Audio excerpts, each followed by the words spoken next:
Oiê, tudo bom? Eu sou a Mikan e hoje eu tô aqui com o Amazon Prime Video pra falar sobre Evangelion, mais especificamente da tetralogia Rebuild of Evangelion, que tá estreando todinha no catálogo do Prime Video. Hoje eu vou listar 5 motivos pra você assistir a esse anime, que é um clássico e tá aí com seu capítulo novo. Mas antes, já se inscreve aqui no canal, ativa a notificação no sininho aí e agora entra no robô e vamos mergulhar nesses motivos.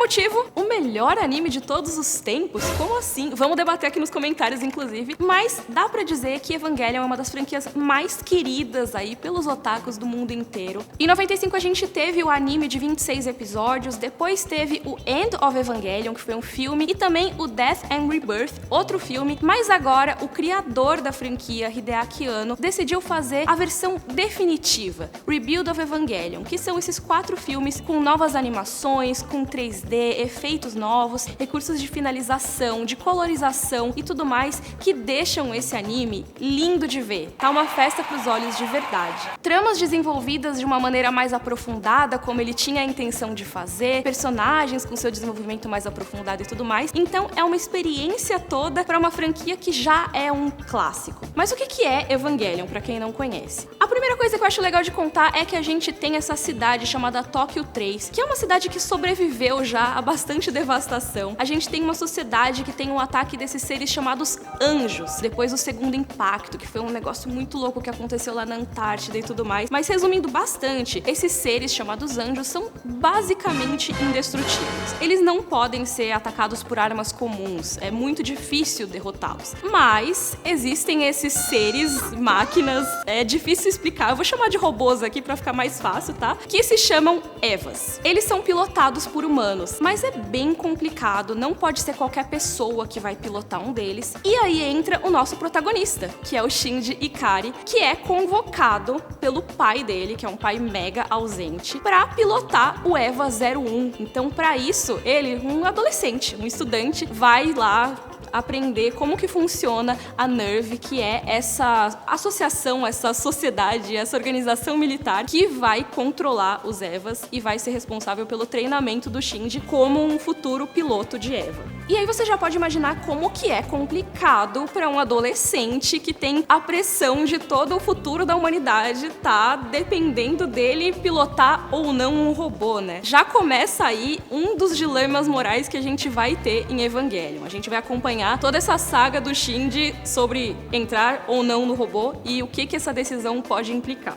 E essa história vai sendo contada aí ao longo da tetralogia Rebuild of Evangelion. Os nomes são complicados, eu vou colocar eles na tela para vocês terem aqui certinho. Começando pelo primeiro, que é Evangelion 1.11 You Are Not Alone, que é basicamente um remake repaginado com novos elementos, mais tecnologia e tudo mais do que a gente já tinha originalmente na história. Aí a gente vai pro segundo filme, que é o Evangelion 2.22 You Cannot Advance, e em seguida pro Evangelion 3.33 You Cannot Redo, que traz personagens novos e leva a trama em novas direções. E essa história ficou parada por um tempo, desde 2012. E agora, pessoal, depois de todos esses anos, a gente tem a estreia mundial do final dessa história, da conclusão, que é o quarto filme, Evangelion 3.0 mais 1.01 Thrice Upon a Time. Segundo motivo, história profunda e simbólica. Como assim, Mika? Pois é, a história de Evangelion, ela é profunda em vários aspectos. Seja no aspecto emocional, como eu falei, a gente tem aí o Shinji, que ele tem toda essa pressão em cima dele, uma pressão em cima de um adolescente, mas os outros personagens também são muito aprofundados, né? Eu acho uma coisa muito legal de falar sobre Evangelion, é que eu amo e odeio todos os personagens ao mesmo tempo. Porque eu acho que eles tomam atitudes extremamente questionáveis, então eu fico com raiva, mas ao mesmo tempo eu sei por que elas estão ali, eu sei por que aqueles personagens são daquele jeito e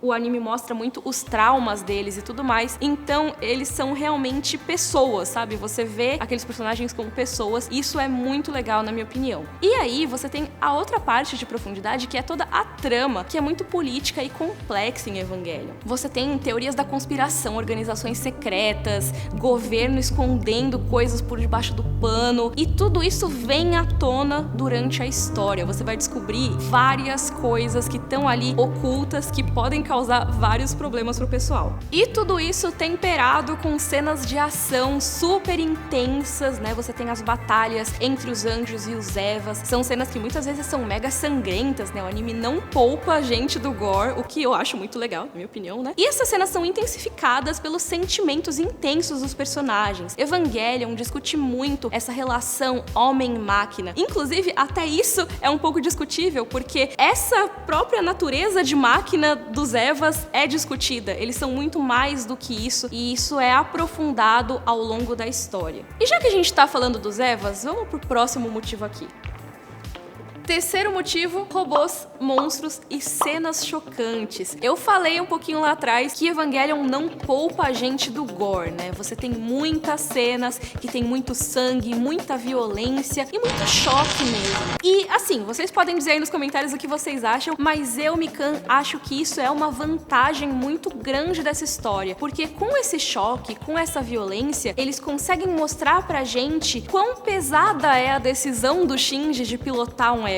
Você tem as batalhas aí entre os anjos e os Evas, e você vê que não é algo fácil não, é perigoso, e você sente realmente o perigo em que esses personagens estão se envolvendo. Personagens que são muito novos, muito crianças, né, praticamente, e precisam carregar toda essa pressão. Inclusive, eu acho que tem momentos que eu fico torcendo pra que eles não entrem no Eva, sabe? Porque eu quero proteger esses coitados de passarem por isso. Algumas cenas que você vê que a batalha pode estar parecendo que vai pra um lado, mas vai pro outro, e você fica, não, sai daí, pelo amor de Deus, porque realmente o negócio é perigoso e ninguém tá a salvo, basicamente. E por que eu me preocupo tanto com isso? Pelo próximo motivo, que é personagens incríveis. Pois é, eu falo, né, que eu amo e odeio todo mundo ao mesmo tempo em Evangelion, e não é à toa, porque esses personagens, eles são muito complexos. Você tem personagens que tomam atitudes odiosas, que você pensa, nossa, por que essa pessoa age assim? E depois você entende, você vê que, na verdade, todo mundo é traumatizado. Todo mundo nesse anime precisava o quê? De terapia, não é mesmo?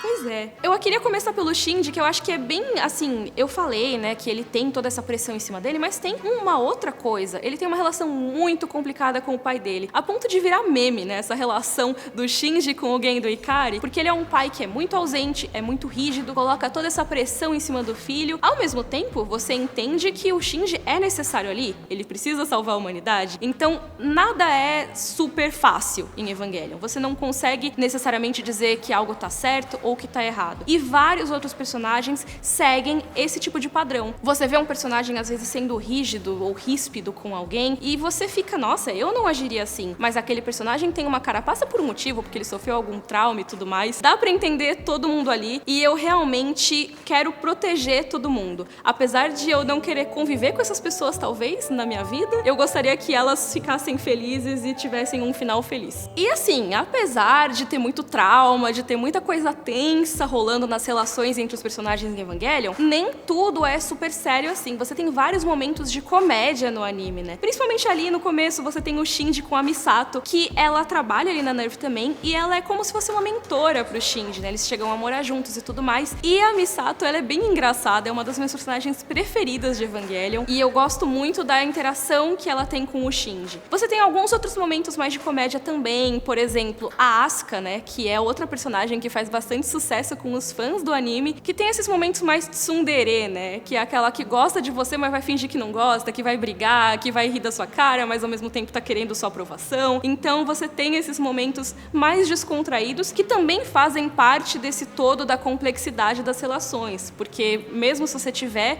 uma relação que a princípio é amigável, por trás você tem toda a parte dos traumas dos personagens. Aí, se é pra chorar, se é pra sorrir, o importante são as emoções que você vai viver vendo Evangelion. Desculpa a piada. Vamos pro quinto motivo. Pois é, não dava pra falar de Evangelion sem falar do nosso quinto motivo, que é heroínas poderosas. Tem muitas personagens femininas de destaque em Evangelion. Eu acho muito legal que tem vários tipos diferentes de mulheres que são apresentadas nesse anime e cada uma tem um papel muito importante, um papel de destaque que realmente influencia a trama. A gente tem o Shinji como protagonista, óbvio, mas as outras personagens têm uma importância absurda nessa trama geral. A gente tem, por exemplo, a Asuka, que é toda exuberante, né? Ela também é piloto de Eva e é uma criança prodígio, que tem toda essa questão de querer impressionar os outros, mas ao mesmo tempo se sentir muito sozinha. Também tem a Rei, a Yanami, que é outra piloto, que tem uma história bem misteriosa, complexa, e o tipo dela, né, que é essa personagem que é mais quietinha, que fala baixo, que não se emociona muito, assim, pelo menos não demonstra muitas emoções, é um estereótipo que acabou influenciando muitos animes que vieram depois. Tem personagens como a Misato, que eu amo, que talvez, assim, sou suspeita pra falar porque eu gosto muito dela, mas eu diria que talvez a Misato talvez seja a mais humana de todas as personagens em Evangelion, mas vocês também podem achar que outros personagens são, e eu acho que a gente podia bater esse papo aí nos comentários. Eu gosto muito da Misato porque ela traz uma parte de backstory do Segundo Impacto, ela traz uma coisa toda de existir ali, de crescer trabalhando com a NERV, e as maneiras que ela usa pra lidar com esses traumas são bem complicadas também, ela meio que tenta fingir que não existe.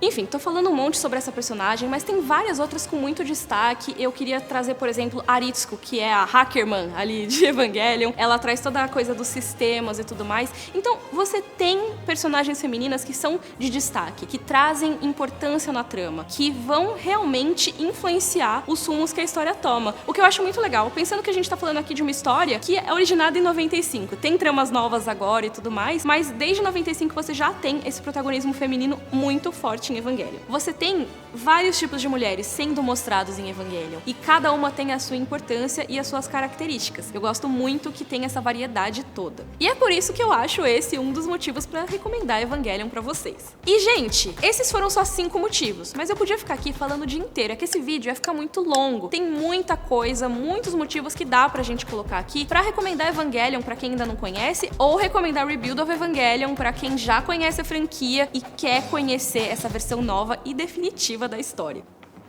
Mas, por enquanto, esses foram 5 desses motivos. Eu queria que vocês colocassem aqui embaixo nos comentários outros motivos pelos quais vocês recomendariam Evangelion para outras pessoas. Lembrando que a tetralogia já tá disponível no Prime Video inteira, inclusive o 4º filme, que é a maior novidade, e eu já assisti, tá? Tá imperdível, queria dizer. E se você já viu também, comenta aqui embaixo o que você achou. Não se esquece de se inscrever aqui no canal, deixar o seu like. Um beijo e até a próxima. Tchau, tchau! Ai, gente, eu esqueci de uma coisa. Parabéns por terminar esse vídeo. Tchau, agora sim.